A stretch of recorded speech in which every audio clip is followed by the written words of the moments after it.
लीला ये लीला जो मैं आपको सुनाने जा रहा हूँ, ये मुझे श्री अनंतपुर धाम में एक भगत जी ने सुनाई थी, जो उत्तर प्रदेश के रहने वाले हैं, किसी गांव में रहने वाले हैं। तो वहाँ पे उन्होंने सुनाया था कि किसी ने उनके घर में कोई टोना टोटका करा दिया था, जादू टोना, जिससे भगत जी बहुत परेशान थे, बहुत दुखी थे। आए दिन उन्हें कुछ ना कुछ दिखता रहता था, कुछ ना कुछ गलत चीज़ें उन्हें आए दिन दिखती रहती थी। अब भजन अभ्यास जिसका तगड़ा है वो तो देख सकता है, हम लोगों को नहीं दिखाई देगी, मगर जिसका भजन ज़्यादा है वो देख सकते हैं।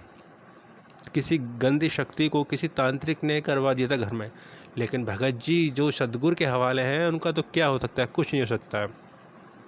आए दिन घर में कलेश, आए दिन शोर शराबा, ये देखकर भगत जी काफ़ी परेशान हो रहे थे।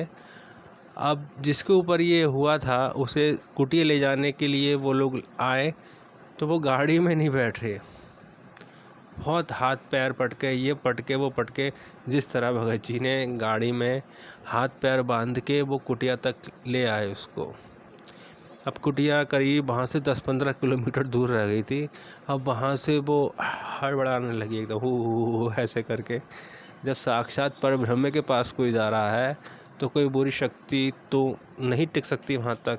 अब जब हाथ पैर पटके तो बराबर में जो बैठे हुए थे वो डरने लगे। उन्होंने महात्मा जी को फ़ोन किया, महात्मा जी ने कहा कि भजन अभ्यास करो, नाम जपो। जब ज़ोर ज़ोर से कार में नाम जपा है ना, तो जो कोई बुरी शक्ति थी वो वहाँ से चली गई। कार का शीशा टूटा और वो निकल गई वहाँ से। अब जैसे तैसे कुटिया लाए, आश्रम लाए, उसे बैठाला और वहाँ पे कम से कम आधे घंटा भजन अभ्यास किया है ना, तो जो रूह थी उसमें से निकल के महात्मा जी और रूह की दोनों की आपस में बात हुई कि कौन हो तुम, कहाँ से आए। सब महात्मा जी डिटेल निकाली उसके बाद से वो चीज़ वहाँ से निकलकर दूर चली गई।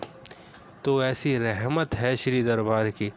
अगर कोई भी गुरुमुख श्री दरबार का सच्चा गुरुमुख है ना, तो उसके पास तो ये गंदी शक्तियाँ जा ही नहीं सकती, क्योंकि श्री गुरु महाराज जी जब गुरुमुख को भजन अभ्यास नाम सिमरन बख्शते हैं तो चारों ओर आभा मंडल की तरह सुरक्षा कवच बन जाता है।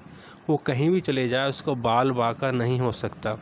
बोलो जयकारा बोल मेरे श्री गुरु महाराज की जय।